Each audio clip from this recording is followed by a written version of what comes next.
네, 안녕하세요. 잘 들리시나요? 들립니다. 안녕하세요. 목소리 괜찮으세요? 네, 네, 그럼 이제 사람이 얼마 안 계시지만 네, 바로 진행하겠습니다.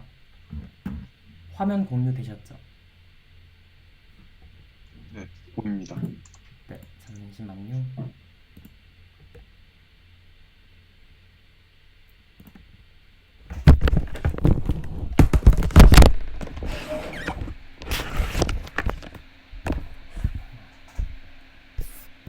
네, 시작하겠습니다.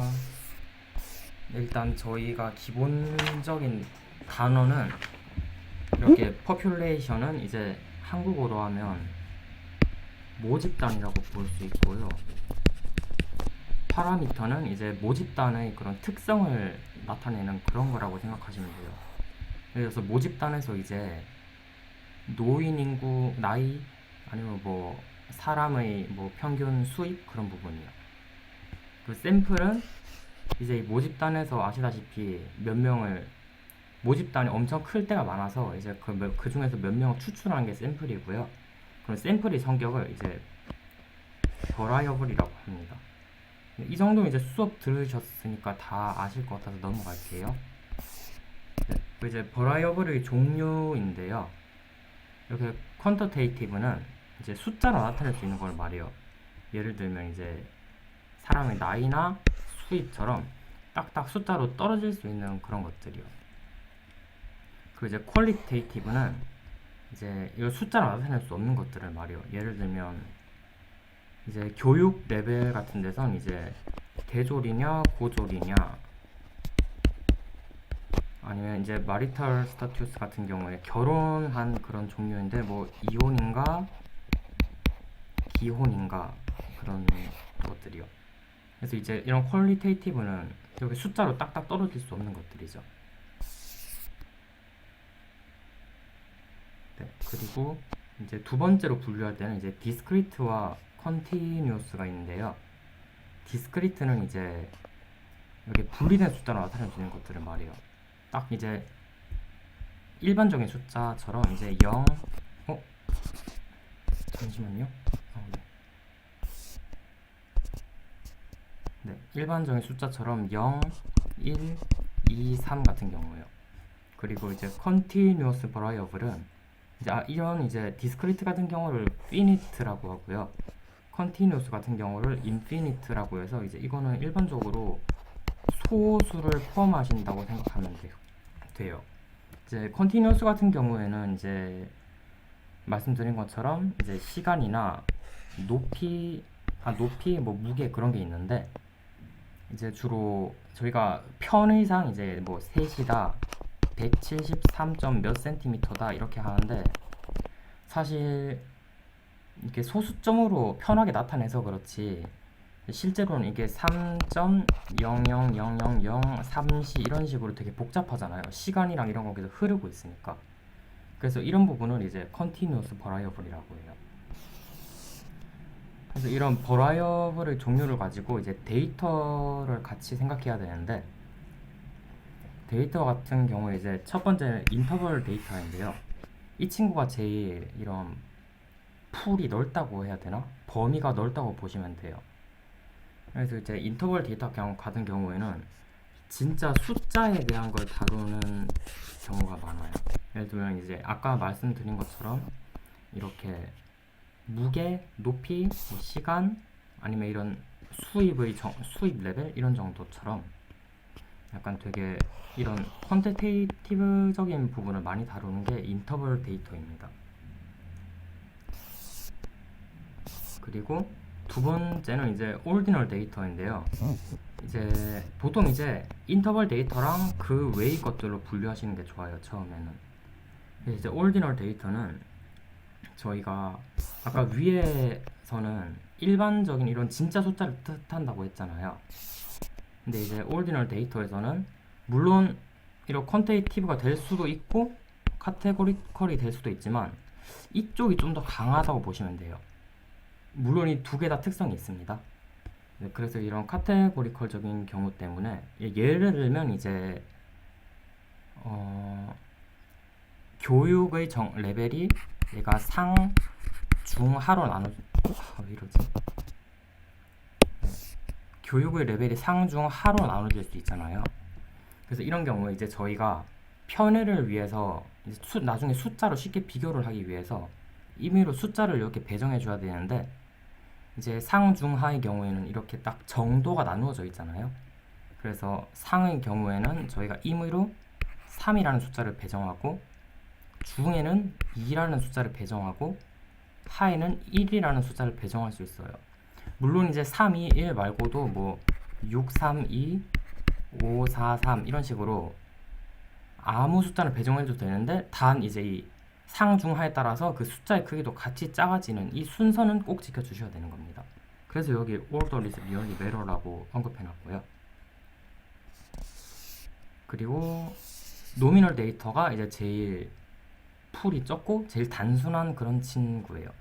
그래서 이런 노미널 데이터 같은 경우엔 아까 올디널 데이터처럼 이제 임의로 숫자를 배정하는 것이지만, 저희가 뭐 이렇게 이혼을 했던지 아니면 싱글이던지 이렇게 결혼을 해서 커플이던지 이렇게 나쁘다 아니면 뭐 이렇게 좋다 이런 레벨로 설명을 할 수가 없잖아요. 그래서 이제 이런 경우에는 임의로 숫자를 아무거나 순서 상관없이 배정하시면 됩니다. 그래서 뭐 1, 2, 3으로 하셔도 되고 2, 3, 1 이런 식으로 숫자를 배정할 수 있는 게 노미널 데이터예요. 잠시만요.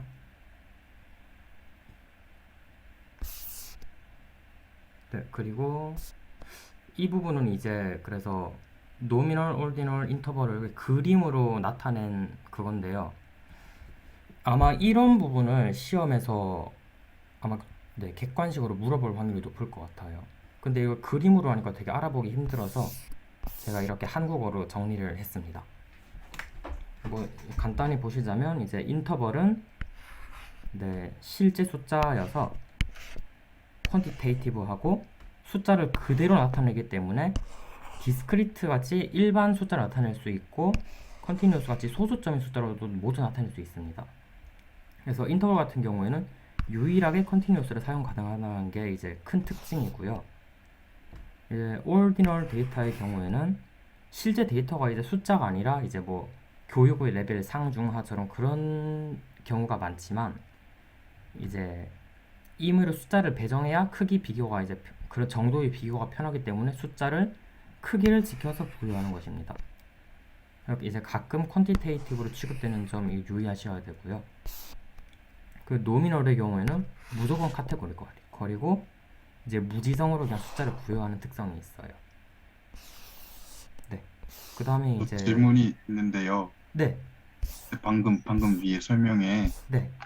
가끔 퀀티테이티브 된다는 게 어떤 말이 가끔 이걸로 취급할 수도 있다. 이게 어떤 경우로 말하는 거예요? 사실 이게 저도 애매하긴 한데, 네. 아무래도 이제 올디널의 특성상 이제 이렇게 숫자를 배정하고 나서 그걸로 이제 나중에 예를 드시면 상중하에서 3, 2, 1로 했잖아요. 그러면 네. 나중에 평균적인 숫자가 딱 나올 텐데 2.5 같은 경우가 나올 수도 있고 1.5가 나올 수도 있는데, 이런 경우에 이제 2.5를 보면서 아, 그래도 얘네가 교육의 수준이 더 높구나, 이것을 약간 이런 숫자의 크기로 비교를 하는 측면이 조금 있기 때문에 퀀티테이티브로 될 수 있다, 그런 뜻이에요. 그 이해가 잘 되셨나요, 혹시? 그 퀀티테이티브라고 그 반대되는 개념이 뭐였죠, 정확하게? 퀀티테이티브랑 아, 반대되는 개념은 카테고리컬이요. 카테고리컬 맞아. 카테고리컬이었고 퀀티테이티브는 그러면은 숫자로 셀 수 있는 이런 거니까 네. 아, 네, 그래서 이제 그런 의미로도 비슷하게 될 수도 있다 이런 의미겠네요, 그냥. 네, 왜냐하면 노미널에서는 이제 숫자를 이렇게 배정해도 이런 숫자가 크기랑은 전혀 상관이 없는 거잖아요. 단지 아, 네네, 네, 그래서 네네네네. 이런 특성이 있다 정도로, 아, 네네, 네, 그런 네, 뜻입니다. 고맙습니다. 네, 감사합니다. 네, 계속 이어가겠습니다. 그 다음에 이제 데이터를 이렇게 모으는 방법인데요. 이제 샘플 서베이는 그냥 아시는 것처럼 조사고요. 이제 제 생각에 이 부분은 이제 크게 시험에서 잘 안 나올 것 같아요. 너무 당연한 얘기라서. 이렇게 뭐 인터뷰도 있고 전화로 인터뷰할 수도 있고 아니면 이렇게 설문지를 쓸 수도 있는 거예요. 두 번째는 이제 실험 방법인데 이제 저희 과제로도 나왔던 것 같긴 한데 이런 실험 방법이랑 이 관찰 방법을 이제 구분하셔야 돼요. 실험 방법에서는 이제 다른 이제 실험에서 알고자 하는 것을 이제 그 변화 정도를 이제 확실히 측정하기 위해서 이제 그것에 영향을 줄 수 있는 다른 요소, 그러니까 그 다른 변수를 통제하는 경향이 있거든요.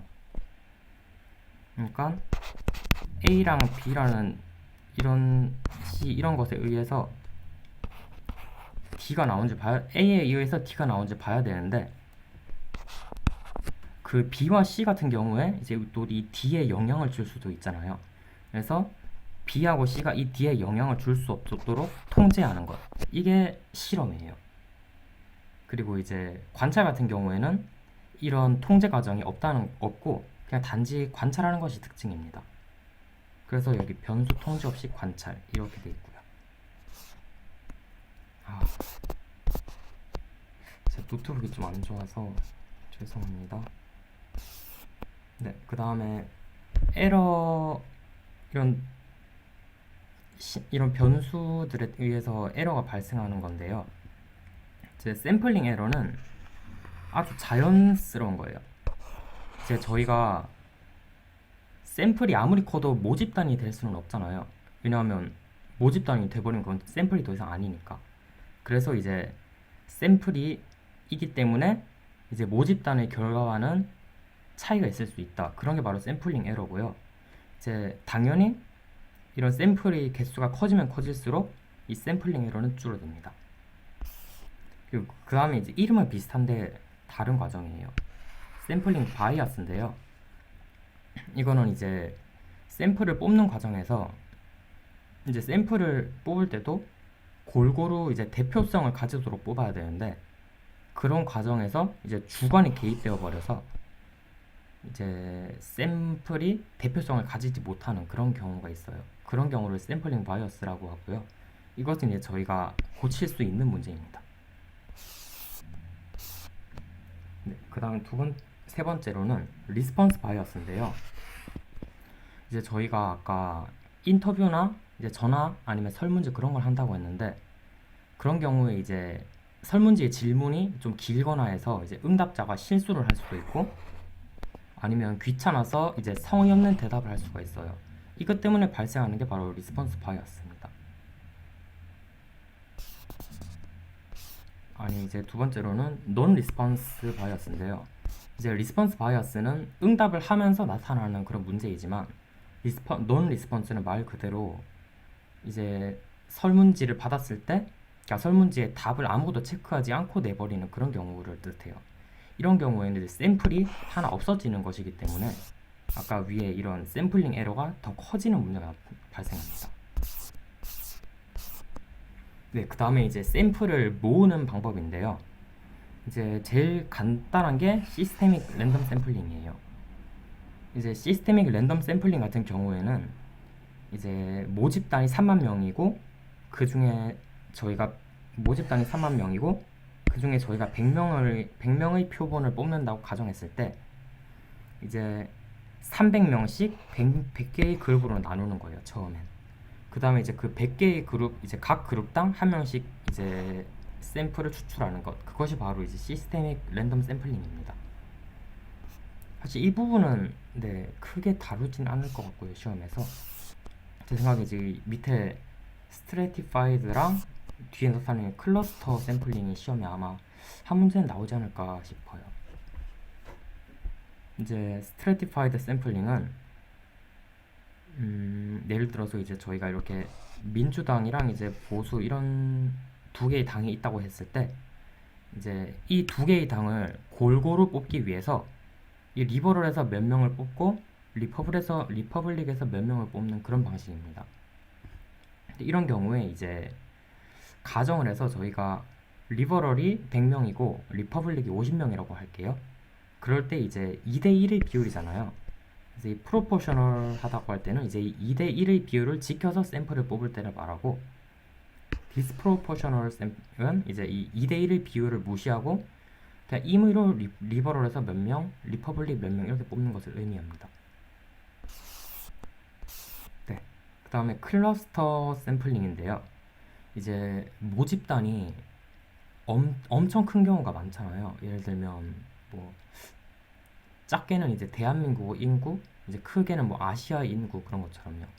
그럴 때 이제 그나마 이제 대표성을 조금 지키면서 뽑기 위해서 이렇게 예를 들자면 이제 서울 같은 경우를 강남, 강북, 강서, 강동으로 나눈 다음에 이제 조금씩 뽑는 그런 방법이 있습니다.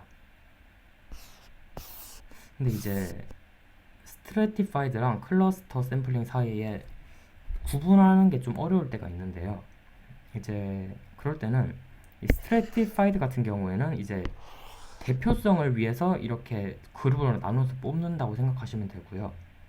클러스터 같은 경우에는 일단 이 그룹의 멤버를 나눠서 뽑는 게 그나마 편리하니까 그렇게 한다, 이렇게 보시면 됩니다. 그리고 보통 클러스터 쪽이 좀 더 이 모집단의 크기가 엄청 큰 경우가 많아요. 그래서 그런 거 염두에 두시고 나중에 문제 보시면 괜찮을 것 같아요. 네, 그 챕터 2 내용은 다 마무리했고요.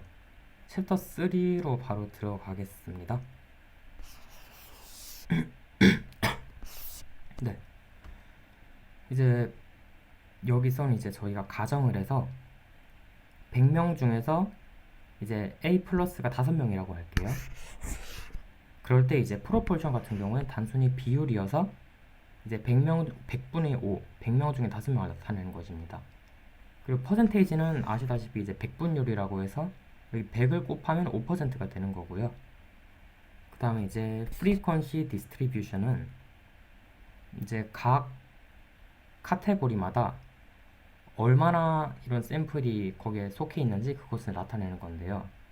예를 들어서 10명의 샘플을 추출했을 때 결혼한 사람이 5명, 비혼이 4명, 그리고 기타가 1명, 이런 경우입니다.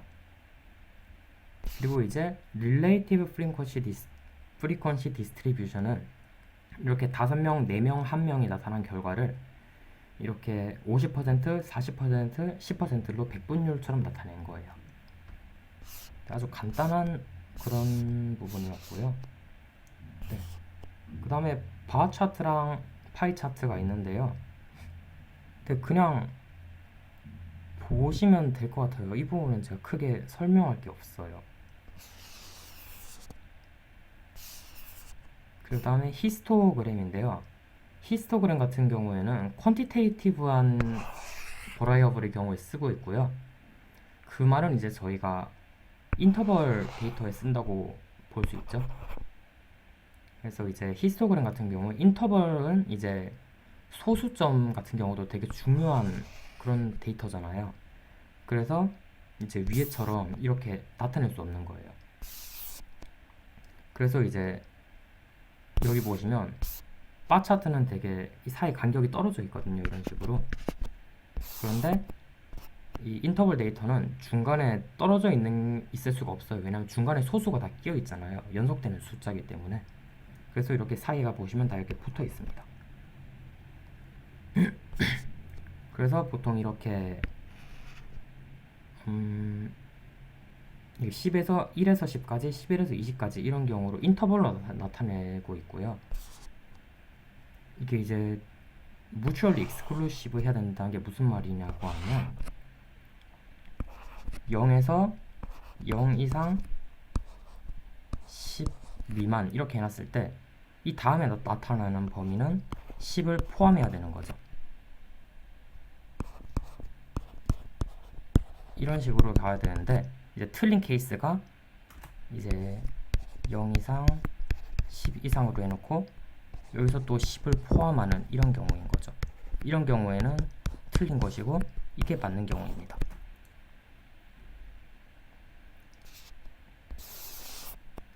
그래서 저희가 이제 뒤에 챕터에서도 계속 아마 아실 테지만 보통 히스토그램을 많이 다루고 있어요.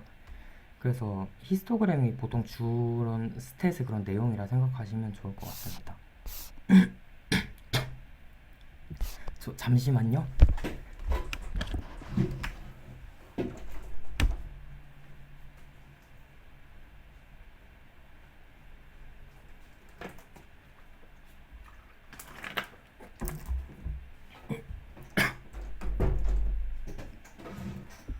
네, 죄송합니다. 물을 좀 마시고 왔어요.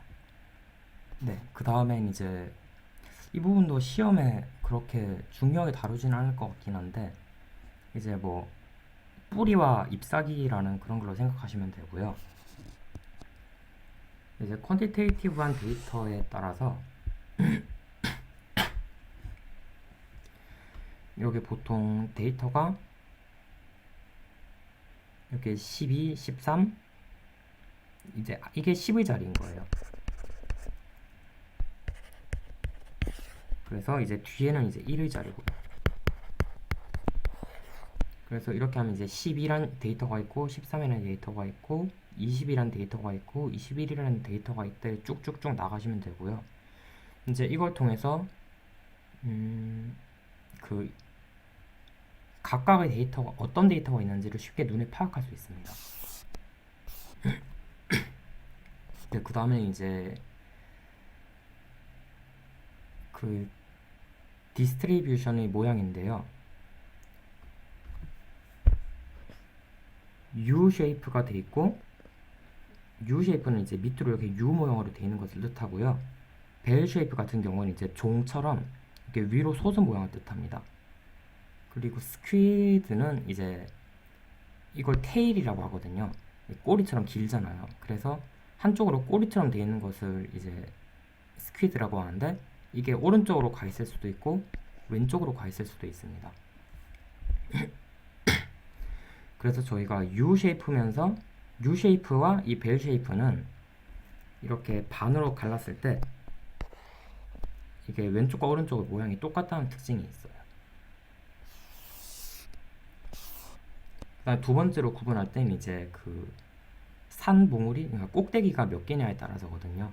그래서 유니 모델은 이제 보시다시피 위에 산 봉우리가 한 개고 바이 모델은 이제 두 개거나 아니면 뭐 더 많을 수도 있어요. 나가다 보면. 그래서 한 개일 때 이제 유니 모델이라고 한다고 아시면 됩니다. 네, 그 다음엔 이제 중간 값을 나타내는 것 세 개를 소개시켜 드릴 텐데요. 첫 번째는 이제 미인이고 그냥 평균이라고 보시면 돼요. 아시다시피 그냥 전체의 합을 n으로 나눈 것을 뜻하고요. 그 다음에 이제 x바는 나중에도 이제 나오겠지만 샘플 민이라고 해서 이제 표본들의 그 평균을 x바라고 저희 표기하고 있습니다. 이렇게 표기하고 있고요. 그 다음에 메디안인데요. 메디안은 이제 완전 그 중간 값을 의미해요. 이렇게 1, 2, 3 이렇게 해 있으면 크기 순으로 비교해서 바로 두 번 그 1과 3 중간에 있는 2가 바로 그 메디안입니다. 그래서 이제 이 전체 표본의 개수가 홀수일 때는 바로 중간 값을 찾기가 쉽잖아요.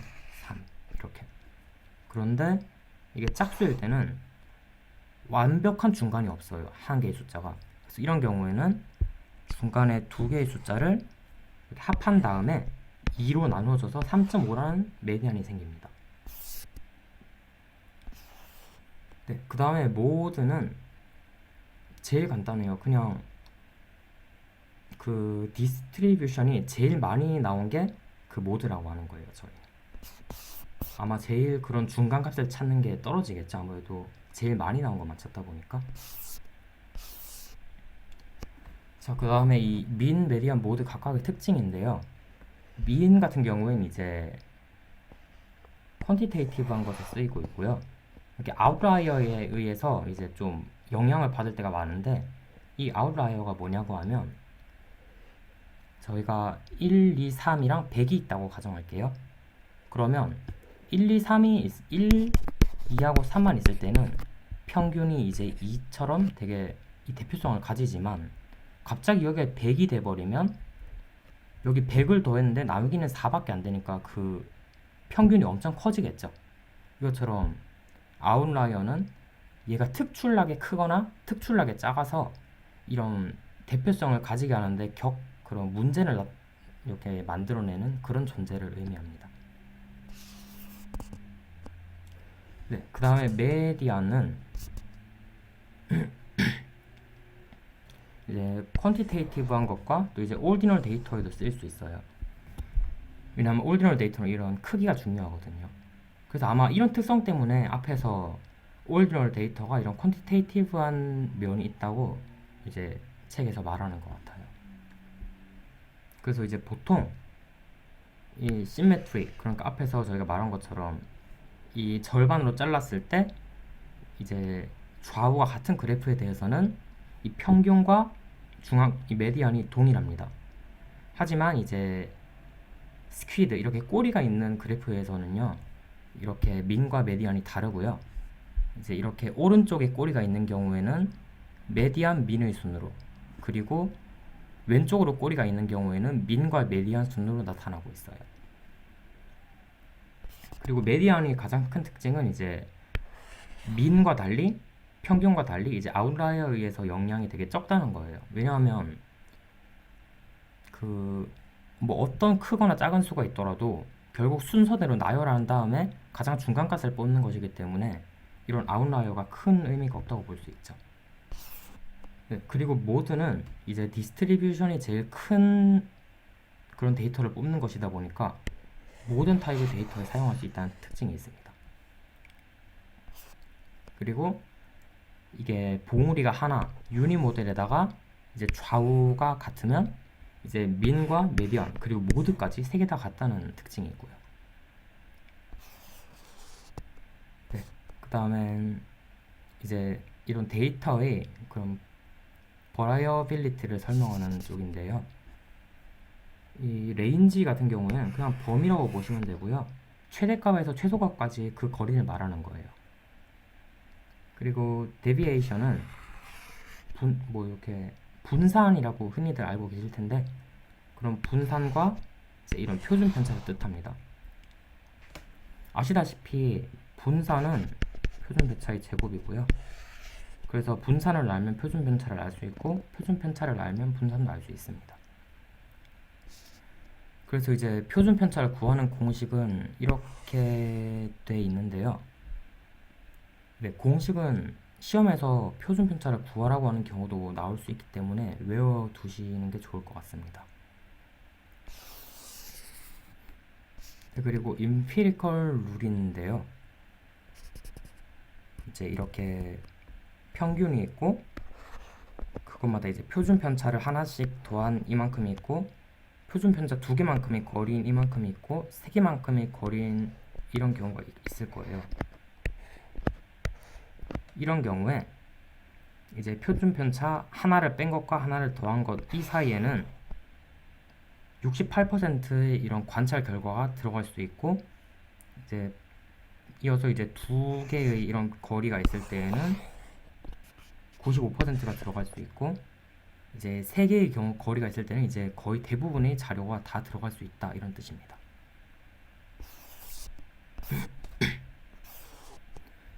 네, 그 다음엔 퍼센틸인데요. 퍼센틸 같은 경우에는 이제 이런 P's 퍼센틸 이런 식으로 나와요. 그럼 이제 P가 무엇이냐에 따라서 이게 달라지는데, P가 예를 들어서 25라고 하면 그 25%의 데이터가 자신의 아래쪽에 있고 나머지 75%는 자신의 위쪽에 있다, 이런 말입니다. 그래서 이런 저희가 25 퍼센틸 이럴 때는 로월 퀄틸이라고 하고요. 70만대로 이제 25가 아니라 75로 해서 이쪽에 이제 다 포함하고 있다면 이것은 어퍼 퀄틸이 됩니다.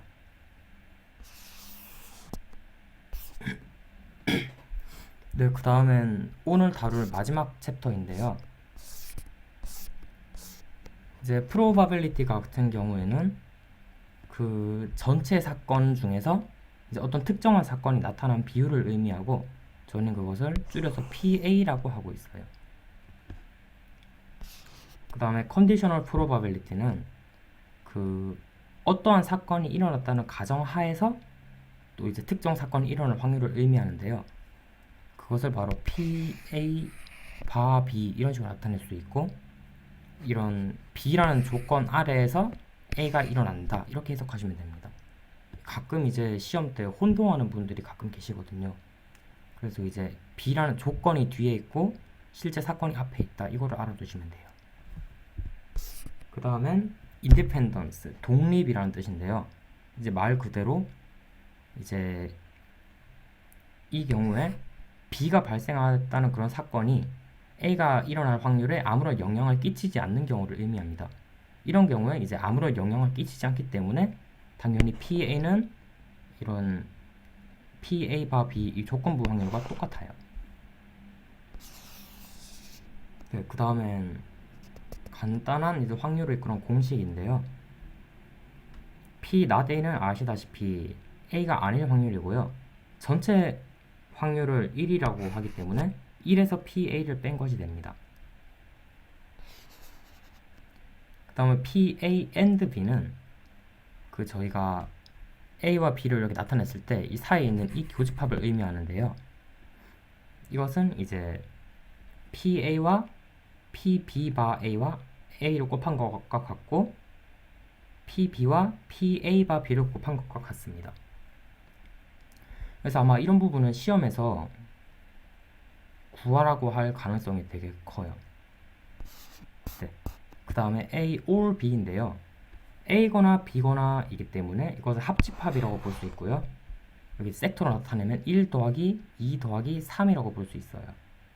이거 같은 경우에는 PA와 PB를 더하고 이제 A를 더했고 또 여기서 또 B를 더했기 때문에 이 중간에 2의 구간이 중복이 되게 돼요. 그래서 PA and B를 빼주면 그 PA or B가 나옵니다. 근데 여기서 이제 중요하게 아셔야 되는 게 이제 독립일 경우에는 이 조건부 확률이 의미가 없다고 했잖아요. 그렇기 때문에 PA and B는 PA 곱하기 PB라고 알 수 있습니다. 이 독립일 때 조건부 확률이 큰 의미가 없다는 사실이 되게 문제를 풀 때 적용해야 될 그 포인트가 될 확률이 높아요. 네, 그 다음엔 이제 이런 확률의 그런 평균인데요. 만약 이제 y가 1에서 5까지라고 가정하고 그 확률이 각각 똑같다고 했을 때 1에서 0.2를 곱하고 2에서 0.1을 곱하고 쭉쭉쭉 똑같이 해서 5에서 0.1을 곱한 것, 이럴 때 이제 3이 나오게 되는데요. 이것이 바로 이 1에서 5까지에서 그 확률입니다. 그래서 이 확률적으로 나올 것은 3이라고 할 수 있고요. 이런 확률이 있을 때 그 확률에 대비해서 평균이 어떤 게 나올 것이냐를 다 나타내는 것이 이 probability distribution이라고 알 수 있어요. 네, 그 다음엔 normal distribution인데요. normal distribution 같은 경우에는 이렇게 벨 쉐이프에다가 이제 왼쪽과 오른쪽이 똑같은 그런 시메트릭 히스토그램이기 때문에 저희가 챕터 3에서 아까 말씀드린 임피리컬 룰처럼 이렇게 하나 사이의 공간은 68%, 두 개 사이에는 95%, 세 개 사이에는 99%라는 이런 비율이 다 적용이 됩니다. 그래서 제가 이 박정훈 교수님은 제가 처음이라서 잘 모르겠는데 홍원택 교수님 같은 경우에는 제가 저번 학기에 들었을 때 아예 이 숫자를 써놓는 문제가 나왔었어요. 그래서 혹시 모르니까 이 숫자도 아시면 좋을 것 같고요. 네, 그 다음에 Z 스코어인데요. 이제 대학 입시 같은 경우에도 되게 Z 스코어를 사용할 때가 많다고 들었는데, 네, 이것은 이제 이렇게 히스토그램이 있을 때, 디스트리뷰션이 있을 때, 여기가 평균이라고 볼 수 있겠죠. 이런 평균에서 이 특정 값이 얼마나 떨어져 있는지를 나타내는 것입니다. 그래서 이 Z-스코어는 이렇게 표준 편차에서 이 특정 값에서 평균을 뺀 값을 이렇게 나눠준 게 되고요. 예를 들어서 이제 평균이 500이고 표준 편차가 100이라고 할 때, 이런 650이 1.5라는 Z 점수를 갖게 됩니다. 그래서 이게 의미하는 것은 이제 평균과 650 사이의 거리가 1.5에다가 표준 편차를 곱한 것이라는 거죠. 그 다음에 이제 스탠다드 노멀 디스트리뷰션, 그 정규 분포인데요. 아마 고등학교 수학에서 제일 많이 보셨을 거예요. 그래서 이제 이것은 무조건 평균이 0이고 표준 편차가 1이라고 통일을 시켜 놓고요. 이렇기 때문에 이제 Z 스코어 같은 경우에는 이 표준 편차가 1이 돼 버리니까 그 Z 스코어 자체가 그냥 표준 편차가 돼 버리는 그런 결과가 나옵니다.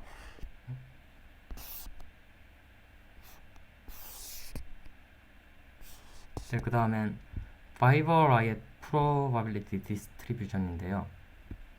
이제 이거 앞에서는 이제 저희가 변수가 x라는 변수 하나만 있거나 y라는 변수 이렇게 하나씩만 다뤘었는데요. 이 경우에는 x와 y라는 변수 두 개를 동시에 다루는 그런 복잡한 그런 것인데요. 그런데 문제는 그렇게 전혀 복잡하게 나오지는 않을 거예요. 그래서 이 부분은 이제 특별히 개념은 필요 없이 공식을 암기하는 게 되게 중요하신데, 이제 이렇게 제가 자료에는 이렇게 표시를 해놨지만 사실상 이 코버라이언스 공분산을 구하는 법만 알면 코릴레이션을 자연스럽게 구할 수 있어요. 그래서 제가 이렇게 한국어랑 예제로 이제 쉽게 이제 예제를 풀면서 보는 게 되게 중요하기 때문에 이렇게 준비를 해왔습니다. 첫 번째 단계로 x와 y 각각의 평균을 구하는 건데요. 이제 x 같은 경우에는 2, 6, 7이 있기 때문에 평균은 5가 되겠죠. 나중에 한번 좀 빠르게 하긴 할 텐데 나중에 한번 이제 이거 똑같이 풀어보시면 좋을 것 같아요. 그 다음에 y 데이터의 경우에는 13, 20, 27이 있기 때문에 그 평균은 20이 됩니다. 이렇게 평균을 구했으면 다음에는 각각의 데이터에서 그 평균을 뺀 값을 구해주면 돼요. 그래서 x1인 2에서 평균 5를 빼주면 마이너스 3, 똑같이 6 빼기 5는 1, 그리고 7 빼기 5는 2가 됩니다. 그리고 똑같이 이제 y로 넘어가면 이제 이렇게 마이너스 7, 0, 7 이렇게 나올 수 있고요. 그 다음에 이렇게 각각 이 평균을 뺀 값을 이렇게 구해줬으면 이제 그 x와 y의 값을 곱해주면 됩니다. 그럼 이렇게 3 곱하기 7은 21, 1 곱하기 0은 0, 2 곱하기 7은 14가 됩니다. 그럴 때 이 값을 모두 더한 다음에 35가 나오겠죠? 이런 경우에 이제 저희가 원래 이걸 구했던 이 세 개의 세 개의 이런 데이터들이 각각 세 개의 데이터가 모집단이라면 n 그 데이터의 개수로 나누고, 이것이 표본이었다면 그 데이터에서 하나를 뺀 값으로 나눠주면 됩니다. 네, 제가 저번 학기엔 저는 이렇게 배웠었는데 이제 모집단은 n이고 표본은 n 빼기 1로 나눠야 된다고 배웠는데 아마 박정훈 교수님은 어떻게 가르치셨는지 전 잘 모르겠어요. 그래서 네, 교수님께 배운 대로 나눠주시면 될 것 같습니다. 교수님께서 둘 다 n으로 하라고 하셨으면 둘 다가 n으로 나누셔도 무방할 것 같아요. 네, 그럼 이렇게 하면 이제 저희가 이게 이제 표본이라고 가정해서 저는 이제 n 빼기 1로 나눠서 2로 나눠서 17.5가 나왔고요. 이게 이제 저희의 공분산 코버라이언스라고 볼 수 있습니다. 그다음에 이제 자연스럽게 이제 코버라이언스가 나왔으면 이제 코릴레이션은 그냥 코버라이언스를 x와 y의 표준 편차를 곱한 값으로 나눠주면 됩니다. 위에 이런 식으로요. 이렇게 x와 y의 표준 편차를 곱해서 이것을 그냥 나눠주면 끝나요. 그래서 제 생각에 이제 코버라이언스를 구하라고 시험에 나와도 그냥 딱 이렇게 데이터가 3개 정도로만 나오지 막 엄청 많이 하라고는 나오지 않을 것 같아요. 그렇게 하면 이게 특성상 시간이 엄청 오래 걸리거든요. 그래서 이렇게 제 예제처럼 이것만 한번 풀어보시면 큰 문제 없을 거라고 저는 생각합니다. 네. 그 다음에 샘플링 디스트리뷰션인데요. 이쪽도 이제 3개만 알아두시면 돼요. 이런 모집단의 평균과 이제 y 바 아까 저희가 말한 것처럼 뒤에 바가 붙으면 그것을 표본 평균이라고 하는데 이제 표본 평균은 모평균과 같다는 사실 하나, 그리고 샘플의 이런 버라이언스, 샘플의 분산은 모평균의 분산을 n으로 나눈 것이라는 사실 하나, 그리고 당연히 이제 저희가 이게 모집단의 분산이라고 했을 때 이걸 n으로 나누면 이게 바로 표본의 분산이 되겠죠. 그 샘플 버라이언스로 이렇게 줄여서 쓸게요. 그럼 당연히 그 표준 편차는 버라이언스의 루트를 씌운 값이기 때문에 여기에 루트를 씌워주면 루트 n분의 네, 이런 값이 나옵니다.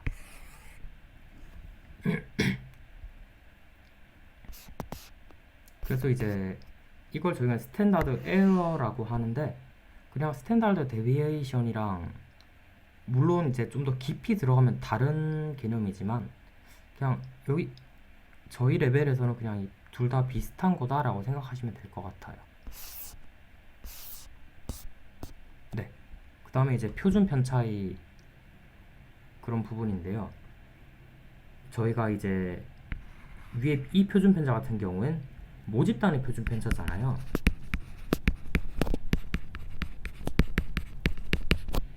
그래서 이건 이미 고정되어 있기 때문에 저희가 신경 쓸 것은 단지 이 n, 샘플의 사이즈입니다.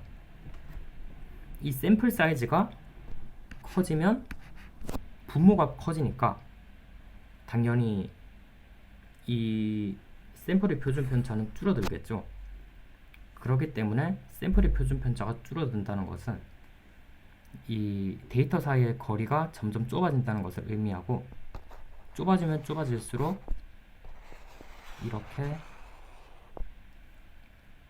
더 이렇게 가까워지고 더 가팔라진다고 이렇게 해석하시면 됩니다.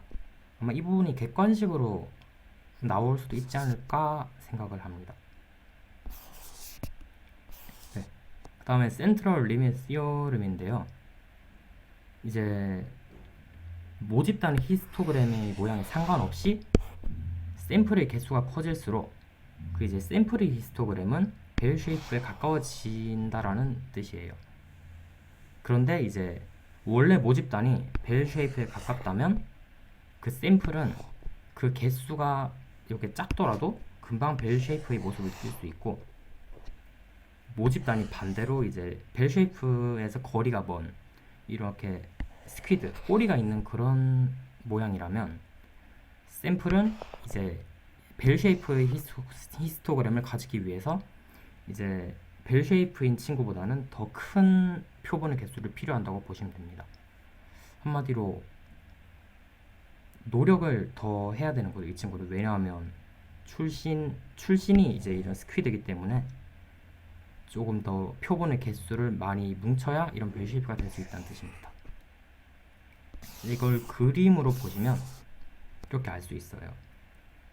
이 친구는 이제 원래 모집단 자체가 이제 이런 시메트릭한 모양을 가지고 있기 때문에 이렇게 표본의 개수가 적더라도 똑같이 이런 벨 쉐이프를 가지고 있습니다. 하지만 이제 이런 친구처럼 스퀴드의 모양을 가진 경우에는 똑같이 표본의 개수를 두 개를 가지더라도 이렇게 모양이 벨 쉐이프가 되지 않고 스퀴드의 모습을 띠는 것을 보이죠. 물론 이 친구의 경우에도 결국 n이 충분히 커지게 되면 이렇게 벨 쉐이프의 비슷한 모양을 가질 수 있습니다. 네, 여기까지가 제가 오늘 준비한 전부고요. 잠시만요.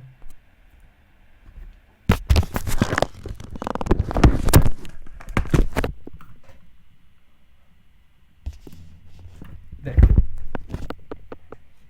오늘 잘 들으셨는지는 모르겠는데 네, 늦은 시간에 와주셔서 감사합니다.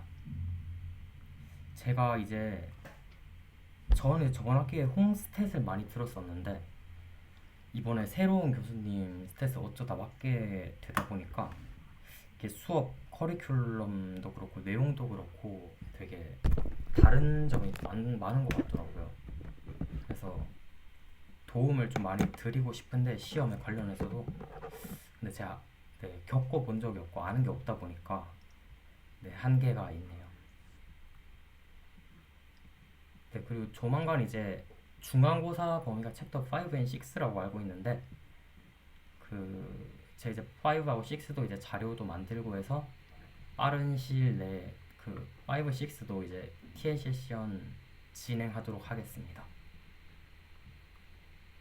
네, 혹시 질문 있으신가요?